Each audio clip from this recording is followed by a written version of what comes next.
All right, I will say good morning. Good morning. Let us begin. So we are Mesillas Yesharim continuing today in Mesillas Yesharim. We are Mesillas Yesharim continuing in Parach of Gimel. Mimafside hamidazos. So Ramchal says, what is something that ultimately detracts from the midah, that detracts from the trait, from the midah of anava, of humility? It is over-infatuation and overindulgence in material pleasures. Material pleasures. As the pasuk says in Devarim, you will eat, you will be satiated, and ultimately, again, veram levavecha means your heart will become haughty and arrogant. So we'll say a very profound idea. If you remember again, the Ramchal has spoken to us a number of times about the need to develop a healthy relationship with Gashmius, the need to develop a healthy relationship with the material world. And within that concept, ultimately, again, explains the Ramchal that sometimes overindulgence in the material, by definition, leads to arrogance. And the truth is, it's a very simple chashbon, because overindulgence in the material leads a person to a mindset that everything is about me. Everything is about my happiness, everything is about my comfort, everything is about my pleasure. So of course, when you phrase it like that, that in and of itself, of course, becomes an inherent recipe for arrogance. He goes on, he says, Al kain, matzu lahem ha-chasidim tov liyosa adam ma'anin afshal apamim. So it's incredible. Therefore, the Hasidim have found that it's good for a person. Now, I will say, ma'aneh literally means to afflict. But the truth is, the better definition for it is deprive. So the Hasidim have found that sometimes it's good to abstain a little bit from the material. Ma'ana nafsho lepamim. To episodically abstain from material. I'll say, now again, I want to be clear. He's not talking about, immersing in an icy river, and he's not talking about, depriving yourself of food, and he's not, although we kind of do have that built into our religion as well, but Lamaisa, what he's talking about is, at times, I will say, we all kind of have that sometimes there's a certain indulgence and a certain pleasure that I want to have, and I know that it is absolutely unnecessary. And the truth is, more than unnecessary, because a lot of things in life we have that are unnecessary.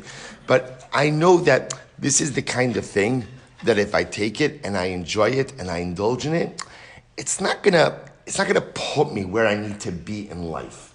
And sometimes there's something to be said from abstaining from that particular thing. Just saying, you know what? It's not that it's bad. It's just I don't need it. I don't need it in order to be able to do or to actualize how I need to actualize. It's an incredible idea. And I will say, he's referring to episodically over here. Just sometimes the Hasidim go ahead and say, this particular thing, I'm not going to partake of. And I will say, why does he do this? In order to go ahead and be mashpil, in order to go ahead and humble one's innate or inner gaiva. I will say it's incredible, because where does gaiva come from? Gaiva comes from excess. I will say, isn't this an incredible idea? Gaiva comes from excess, because where there is excess is where a person is placing an overemphasis on the self. Person is saying, my needs, my wants, my desires, that's what's most important. Well, if that's the way I think, then at the end of the day, then ultimately, of course, that leads to gaiva. Then everything becomes about egocentricity. Okay, Inyan Sha'amru Zichron L'Vracha was a great line. Ein ari nohe mitoch kupa shel teven, ele mitoch kupa shel basar. A lion doesn't roar. A lion doesn't roar from when he takes his head out of a basket of straw, but rather when does he roar? When he takes his head out of a basket of basar, of meat. I will say, so what's the pshat with that? So the roar, of course, represents the gaiva of the lion. When does a person become a bal gaiva? When there's overindulgence in the Torah. I will say again, I want to be clear, because sometimes we learn Sifrei Musar, and the Sifrei Musar preach a model of like asceticism, divorcing yourself from the material, and I think when most of us hear stuff like that, what do we think?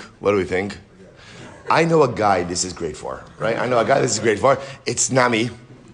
I'm a pretty material person. It's not me, but I know this guy who's a real tzaddik. It's Shem. So I want to be clear. That's what the Ramchal is saying over here. The Ramchal is not preaching asceticism. The Ramchal is not preaching anything. What the Ramchal is just saying is, look, just be careful how you indulge. Because if you overindulge, not only does overindulgence sidetrack you from the things you need to accomplish in life, but more than that, overindulgence is the recipe for gaiva. Because overindulgence in the material world says what's most important in this life is my comfort, is my happiness, is my content. Well, that's gaiva. That's gaiva. So it says Ramchal, you're setting yourself up ultimately for the midah, which undoes everything else. So even the lion, right? The lion only roars when it's feeling like a bal gaiva, right? When the lion is humble, he's eating his straw, he's good to go. V'hinei, that was incredible. So let's go back to V'hinei, right? We have a little bit, yeah. V'hinei, barosh kol mafsidim. I will say amongst the chief character traits, the chief attribute that causes a person to lose out on anava, hu asichlus umiyat hayedei amitis. I will say it's incredible. Foolishness, and lack of a proper mindset, or lack of knowledge of certain truths. Kitira, person will say, so again, so what, just to understand what Ramchal is going through over here, first we spoke about how to actively acquire the midah of anava, the midah of humility.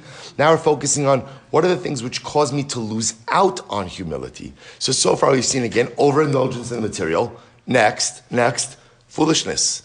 Sichlus is foolishness and a lack of proper understanding in life. Kisira, was it incredible? She'ein hagaiva mitsuya yoser, ela b'misha sachal yoser. It was a gaiva is often found amongst those, the more foolish a person is, often you'll find the greater bal gaiva they are as well. But Rabbi Mesillas Yesharim Amru, Chazal said, it was incredible, Simon legasas haruach aniyas haTorah. I will say sometimes the greatest sign of arrogance is a person who is spiritually or Torah impoverished. In other words, I would say, the more I know, that we didn't know how this works in life, right? The more I know I don't know, right? The more I learn, the more I recognize how much more there is to learn. And that by definition is a humbling experience. But often, the less a person knows, the more he thinks he knows, and therefore, again, halacha l'maisa, the more arrogant he becomes. It's such a fascinating idea. Therefore, one of the greatest things that causes arrogance is sichlus, foolishness, a lack of proper knowledge. He goes on, V'chein amru, siman de lo yada klum, shibuche. If you want to know the sign of a person who knows nothing, it's a person who's constantly praising himself. He's a shabuchi. Sounds like a counter-terrorism unit, right? He's a shabuchi, right? So I will say, so a shabuchi ultimately is someone who is constantly going ahead and, a person who's constantly going and be mishabeach, constantly honoring, constantly praising himself. That's a sign of a person who knows absolutely nothing. Va'amru od also said, we'll say this is a great line. Istira belegena kish karya. Now we'll say, what a line. Literally translated, when you have one coin in a metal container, it makes a lot of noise, right? So I'll say, so in other words, meaning what? Think about it. If you have a metal container filled with coins, and you go filled to the brim with coins, it doesn't make any noise. You have a metal container filled with one coin, oh my gosh, it could drive you crazy when you rattle it. The metaphor, of course, is that a person who is filled with much Torah, he doesn't make a lot of noise in life. He's not talking about himself, right? He's not telling everybody about his accomplishments. He's not trying to convince the world how wonderful he is, how important he is, right? How significant he is. He's not, right? So say, but yet, the person who has absolutely nothing inside of him, the person who has absolutely, good morning, right? The person who has absolutely nothing inside of him, right? Just one coin. So what happens, Rabbi say? That one coin makes a lot of noise. It's so incredible. Oh, Damru, Shalu Leilani Srak, Mipnei Ma Kulchem Nishma. Shabbos, listen to this. The Gemara above Metzia, they asked, I will say, Ilan Srak, and Ilan Srak is a barren tree, right? The tree that does not produce fruit.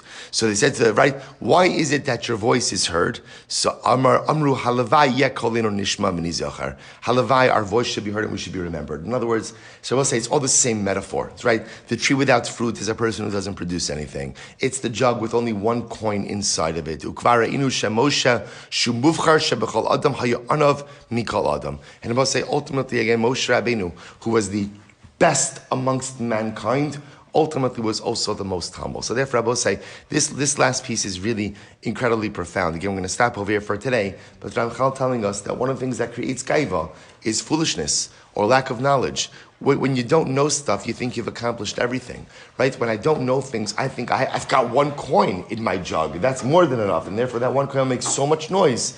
But no, ultimately, the more a person knows, the more a person learns, ultimately the more humility is engendered. Can I say, shkoyach?